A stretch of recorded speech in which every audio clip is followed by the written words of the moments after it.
Okay, so it's Pocket Gamer, and we're in Tallinn, in Estonia, going around the world, seeing the best games companies, and we're here with Creative Mobile. So you've got your branded T-shirt on. Do you want to introduce yourself and tell us what you do at Creative Mobile?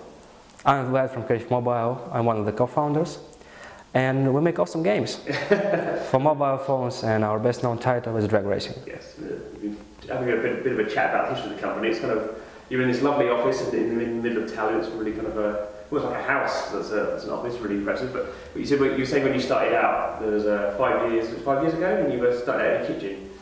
Well, it is less than that. It's 3 years. Even more impressive. It's 5 years that you started making games. That's what you said. Yeah. So 3 years ago, you started out. Was it 3 of you in the kitchen? Yeah, 3 of us former co-workers, just sitting down and thinking about what can we do for the players on Android, so they start downloading their games. And we had this awkward phone, the first one Android phone, the T-Mobile G1. And G1 was a great phone.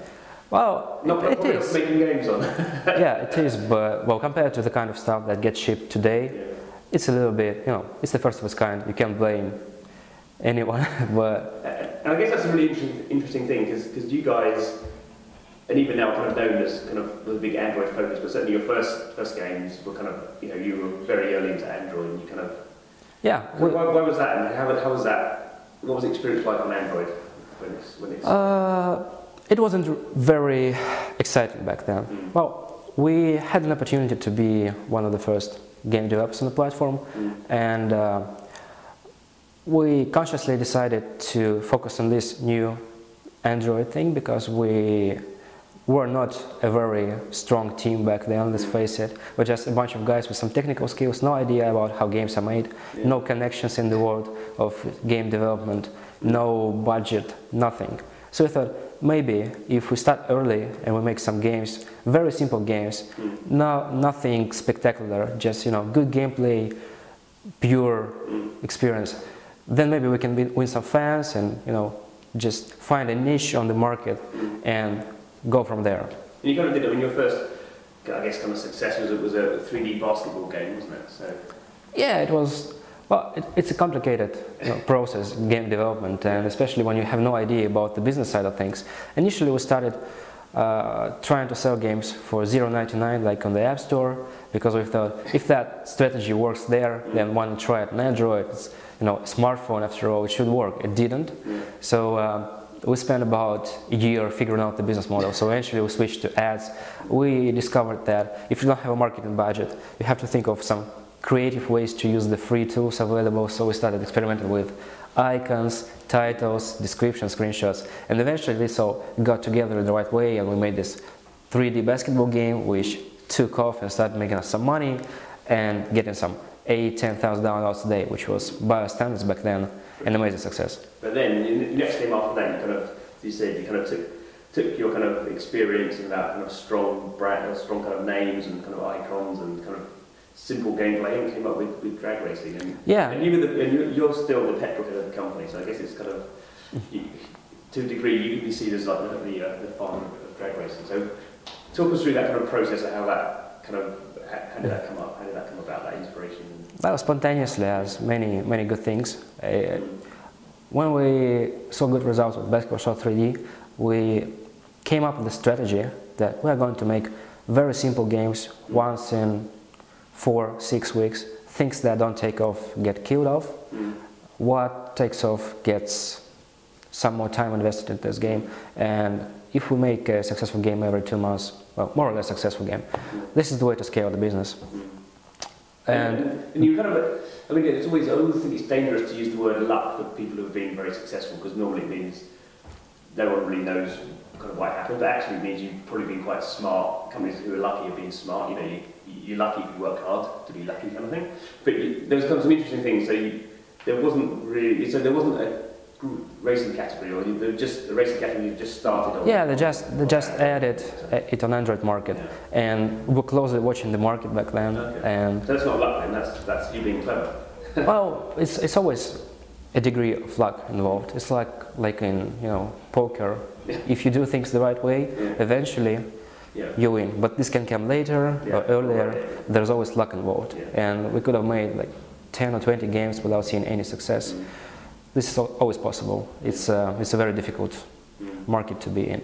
So they added racing on Android market, and we looked at the racing category and what kind of games are there, what kind of racing games are available. And there was this game where you had to kind of roll the toilet paper, and that was called racing. It was in the top 5 in the category, and that was it basically. All the other games were unrelated to cars, just some guys that jumped on the opportunity to get into the new category and rank high. So I thought maybe if we make a decent racing game, we can secure ourselves a good spot in the rankings while there is an opportunity. So we spent 6 weeks. It was 5 of us back then. None of us having any successful experience in the game industry before that. Our artist used to work as a construction worker. Our marketing expert joined as an intern from the university for free.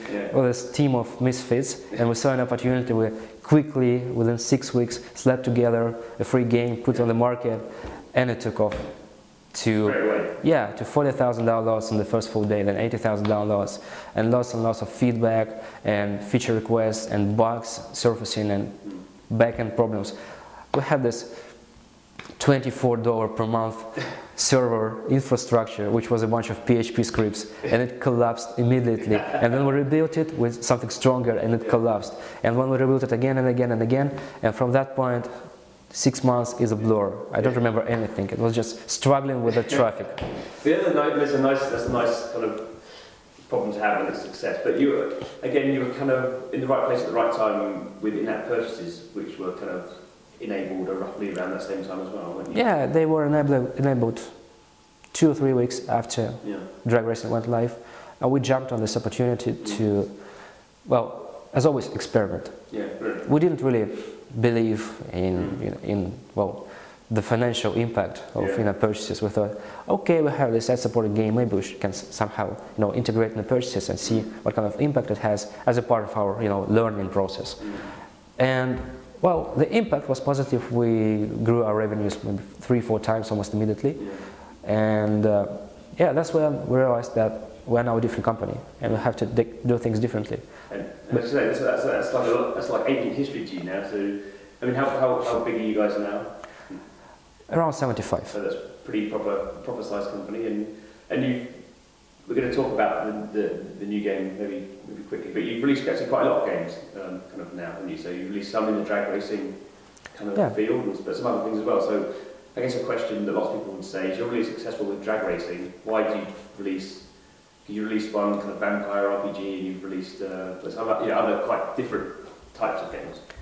We thought at the time that, okay, we have this great game in our hands, but this is a very volatile market. And we're still in the early days, but maybe tomorrow guys with much bigger budgets, much more experienced, skilled and talented teams come to the same racing category with much more polished, much more attractive stuff, and just push us off the market. So we have to be prepared for when that happens. We have to be in touch with other segments of the market, try different game design decisions, try different monetization tools, see what else is there, what works for different segments of the audience. And it was very tempting to just focus on drag racing, because we saw this shining example in Rovio and how they converted a successful game into global brand, which is outstanding achievement. And of course we're thinking, all right, we're now one of the most downloaded games on Android, and Android has become a really, really big thing. So maybe we have this opportunity to focus on it and develop the brand. But we didn't really believe in that. We thought, we have a good opportunity to grow the company, but let's not become delusional. It's a very simple game. It doesn't have the production value of many other titles. The name of the game is difficult to convert into a strong brand because it's so generic, and it serves its purpose by driving lots of traffic to the game. That's why we chose this name in the first place. But for the purpose of creating a global brand, not the best title. And we didn't have any likable characters in the game either. So what do you connect with the brand? What do you start promoting?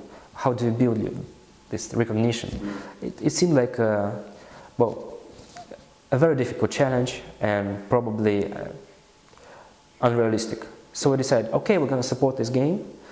If it lasts 6 months, great. Yeah. Then we have 6 months to transform the company into something that's capable of producing good, original games that are fun to play, monetize well, and so on. So we started trying different things. So we released the iOS port of drag racing on the App Store, and at the same time released a completely unrelated game about trading cards and vampires and demons and stuff on Android, and it was all happening at the same time. And not all of these things worked for us, but it's a process of learning. We didn't have a superstar team with 10 million VC money at the beginning. We have a bunch of people from other industries just learning how to make games.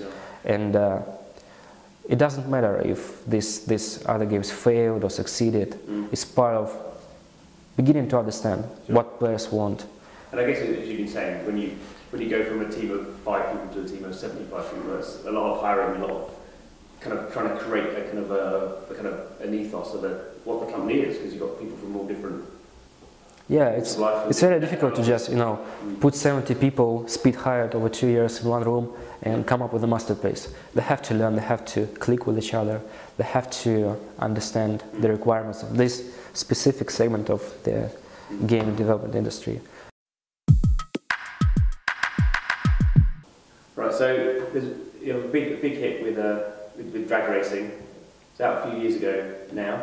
So how do you take an experience like that? How do you take it on? Because Nitro Nation Online, it's not really. I mean, people will talk about it as a sequel to drag racing, but you kind of see it as something bigger than that, don't you? Yeah, we've been really ambitious with that game. Last year we released the bike edition. Yeah. And the bike edition is a simple spin-off of drag racing. Players have been asking for bikes in the game for a while, so we said, here you go, we have the bike racing game. And we didn't invest into promotion at all, we just cross-promoted our existing audience, posted on Facebook, and that was it. And the game went to top 5 in the grossing charts, in the top games charts on Groupway almost immediately. It was a major success for us.